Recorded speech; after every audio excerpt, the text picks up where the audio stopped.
Bienvenue noble aventurier. La divinité que je vais te présenter est spéciale, puisqu'à l'origine, c'est un humain. Il s'agit du dieu japonais Hachiman, le dieu des samouraïs. Pour mieux comprendre cette divinité, je serai accompagné de Bill Skirnir, auteur des romans Au nom des dieux, qui utilise Hachiman dans son ouvrage.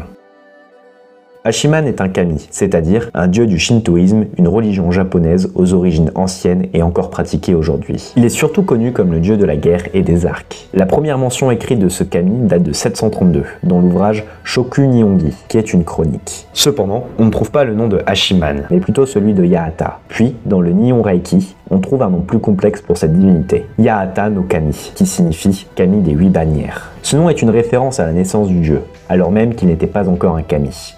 En effet, Yahata est à l'origine un humain, mais il ne s'agit pas de n'importe qui. C'est en réalité l'empereur Hojin, le 15e empereur du Japon, ayant régné traditionnellement de 270 à 310. Cependant, ces dates sont à prendre avec du recul, car rien ne le prouve directement, hormis des sources écrites postérieures à sa vie. Néanmoins, c'est le premier empereur du Japon dont l'existence n'est pas à remettre en question, bien que presque toutes les informations le concernant relèvent plus de la légende que du fait historique. D'après le mythe, après le décès de l'empereur du Japon Shuai, sa femme, Jingu Kogo, obtint la régence, c'est-à-dire la gestion du pays, et elle continua la conquête militaire dans la péninsule coréenne. Cependant, elle était enceinte d'Hojin. Alors, pour retarder l'accouchement, elle aurait attaché à ses hanches une paire de pierres magiques. Ainsi, le prince héritier est né après une gestation de 10 mois et 10 jours dans la ville de Tsushima. À sa naissance, Hojin avait une excroissance sur le bras gauche, qui était semblable à une pièce d'armure de protection des bras pour les archers. Il a donc dès la naissance un rapport à n'être puissant et en armure, et d'autant plus avec une protection pour les archers, qui fait ainsi écho à son futur rôle de dieu des arcs. Enfin, l'impératrice Jingu Kogo aurait érigé 8 grandes bannières militaires à Tsushima pour célébrer la victoire militaire du Japon, d'où l'origine du nom Yahata no Kami, qui signifie Kami des 8 bannières en référence aux bannières de sa ville de naissance. Puis à ses 70 ans, Hojin perdra sa mère, mais en contrepartie, il deviendra le 15e empereur du Japon. Bien que les sources sur sa régence soient à prendre avec du recul, il est rapporté qu'il a œuvré pour la création de diverses routes à travers tout le Japon, mais aussi qu'il a joué un rôle dans le renforcement militaire du pays, avec notamment la mise en place de gardes de montagne, ainsi que de marins. Finalement, l'empereur perdra la vie à 111 ans, après 41 années de règne. Mais l'histoire d'Hojin n'est pas finie, puisqu'il serait apparu en 571 devant un temple de la ville d'Usa. C'était l'actuel empereur Kinemei qui décréta que l'empereur Hojin avait été déifié, c'est-à-dire qu'il était devenu un kami. De plus, le nouveau nom d'Hojin fut Yahata no Kami, et ainsi, il était devenu la divinité principale de la ville. Divers temples furent construits en son honneur, comme Musa Hachiman-gu, qui existe encore de nos jours. C'est à partir du 8e siècle, lors de l'arrivée du bouddhisme au Japon, que le nom de Yahata devint Hachiman. En effet, cette divinité fut syncrétique, en fusionnant des éléments du culte natif des kami avec le bouddhisme venant d'arriver. En 781, la cour impériale décerna au kami le titre divin de Hachiman Daibodhisvata, ce qui lui permit d'être reconnu comme une divinité qui protège la nation, ainsi que le bouddhisme. En conséquence, Hachiman est devenu vénéré comme la divinité gardienne des temples, ce qui a permis à son culte de se répandre à travers tout le pays. De cette manière, il était vénéré par de nombreuses personnes, comme les agriculteurs, qui le priaient comme une divinité agréaire permettant de bonnes récoltes, ou bien les pêcheurs, qui espéraient qu'il remplirait leurs filets avec de nombreux poissons, mais aussi et surtout par les samouraïs, comme le clan Seiwa Genji, qui voyait en ce dieu un gardien qui détermine le sort des samouraïs, que ce soit leur victoire ou leurs échecs lors d'affrontements. Maintenant, je laisse la parole à Gotché pour qu'il explique son univers et comment il a incorporé Hachiman dedans. Salut à toi mon cher Mythos et merci beaucoup de m'avoir invité pour participer à cette vidéo. Comme certains le savent peut-être, mais pour les autres, Au nom des dieux, l'œuvre que j'ai créée est un univers littéraire par lequel j'offre au grand public, via des récits épiques et fantastiques, une porte d'entrée pour découvrir, ou redécouvrir, les mythologies du monde entier. Et qu'est-ce que vient faire Hachiman là-dedans? Hachiman, en fait, c'est un dieu que j'ai utilisé dans la troisième histoire de l'univers au nom des dieux, Salvation. Dedans, en fait, j'utilise de deux manières différentes. Il intervient directement et indirectement tout au long du récit. Indirectement, en fait, par le biais d'un de ces demi-dieux. Tout le principe de au nom des dieux, c'est qu'on peut suivre des demi-dieux issus des différents panthéons. Et ici, l'un des personnages principaux, Thibaut Favre, est un demi-dieu, fils de Hachiman. Il incarne globalement les valeurs de celui-ci, à savoir c'est une sorte de samouraï, de chevalier moderne, qui agit avec honneur et dévotion envers son devoir et envers ses pairs, doté d'un grand sens de la loyauté et d'un code d'honneur très fort. Donc là, avec ça, en fait, je peux représenter d'une certaine façon, Hachiman par le biais de son fils. Là, deuxième moment, bien sûr, il y a un moment dans le roman où Hachiman intervient directement. Bien que dissimulé sous les traits d'un simple petit commerçant, il va prodiguer conseils et en même temps réconfort aux personnages durant l'intrigue, en les aidant contre l'avis du reste de son panthéon. Thibaut, en effet, a été exilé pour une faute qu'il a commise par le passé, et tous les dieux avaient convenu qu'un exilé, c'est un paria, c'est un renégat, donc quelqu'un à qui on ne fait pas confiance. Et Hachiman va, pour une fois, transgresser son propre code d'honneur en aidant indirectement son fils. Maintenant, je vais te poser quelques questions pour comprendre davantage comment tu utilises les mythes dans ton récit. Pour la première question, je me demandais si tu restais entièrement fidèle aux mythes que tu utilises dans tes récits, ou s'il t'arrivait de les modifier un peu pour mieux les incorporer. En règle générale, j'essaie de rester fidèle le plus possible au matériel source d'origine.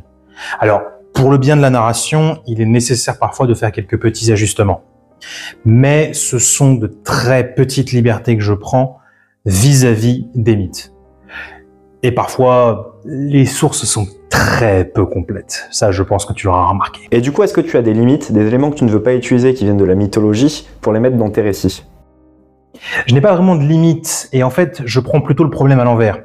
Je vais parler de ce que je veux parler, de ce que je veux présenter, des mythes, des légendes qui m'intéressent, et ainsi je trouverai toujours un moyen de les intégrer. Ceux que je ne veux pas traiter, tout simplement, je ne le traite pas. Sauf si c'est absolument nécessaire à l'histoire. Quelles sont les plus grosses difficultés que tu peux avoir lorsque tu veux utiliser un mythe pour ton récit? La difficulté principale que je vais rencontrer quand je parle de mythologie, c'est le manque de sources. Parfois, c'est extrêmement compliqué d'avoir des éléments fiables et solides sur lesquels se baser. Et même des fois, on peut se retrouver avec des textes qui disent tout et son contraire quasiment dans le même endroit. Donc c'est ça la principale difficulté. Pour le reste, j'arrive à me débrouiller. Et du coup, c'est quoi la mythologie que tu préfères utiliser? La mythologie que je préfère utiliser dans mes œuvres reste la mythologie scandinave. Il y a tellement moyen de raconter des histoires épiques avec cette mythologie. Et l'épique et moi, c'est une grande histoire d'amour. Après, elles sont toutes intéressantes à utiliser, je vais pas mentir. Mais la mythologie scandinave restera au sommet pour moi. Et du coup, pour continuer, quel est ton mythe préféré? Étonnamment, le mythe que j'ai préféré utiliser ne vient pas de la mythologie scandinave. Il s'agit du personnage de Sun Wukong, le grand roi des singes de la mythologie chinoise. Lui, j'ai adoré la façon que j'ai pu traiter de son personnage, et il en a résulté un individu particulièrement drôle et attachant, à mon sens. Qu'est-ce qui te motive à utiliser des mythes pour tes récits?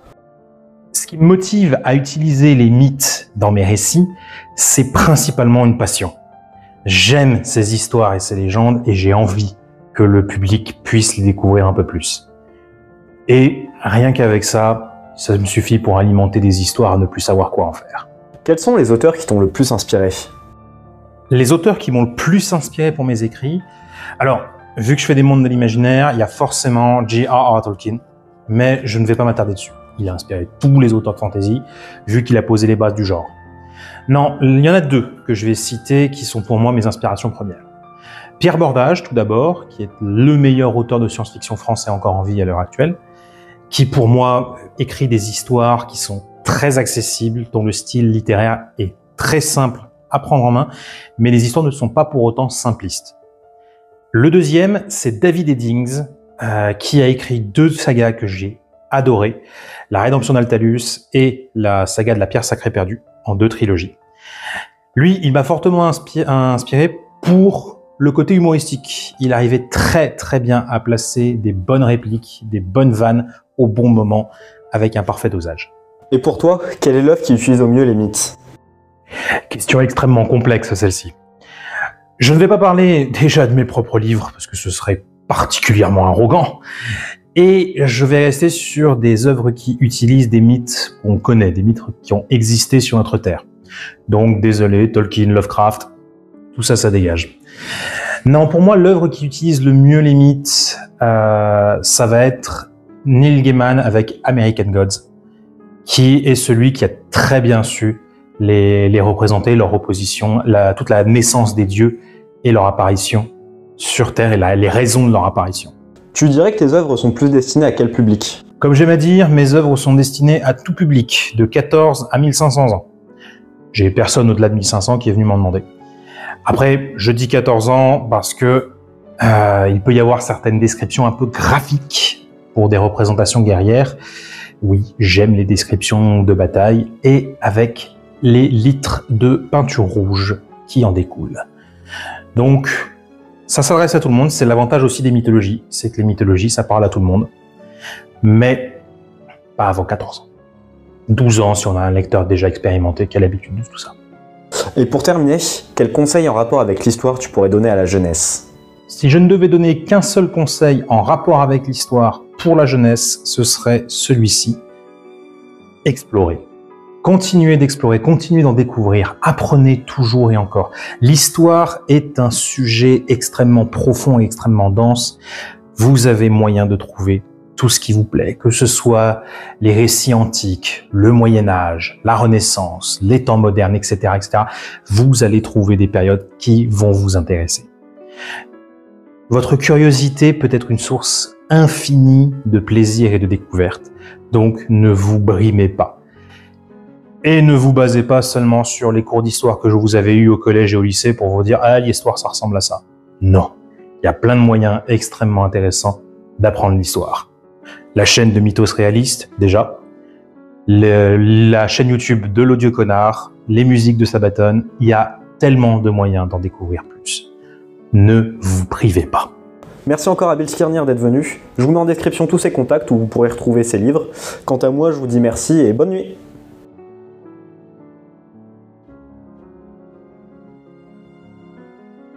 Et dans le fond, je suis sûr, Hachiman. Il aime bien les Hachiman parmentiers.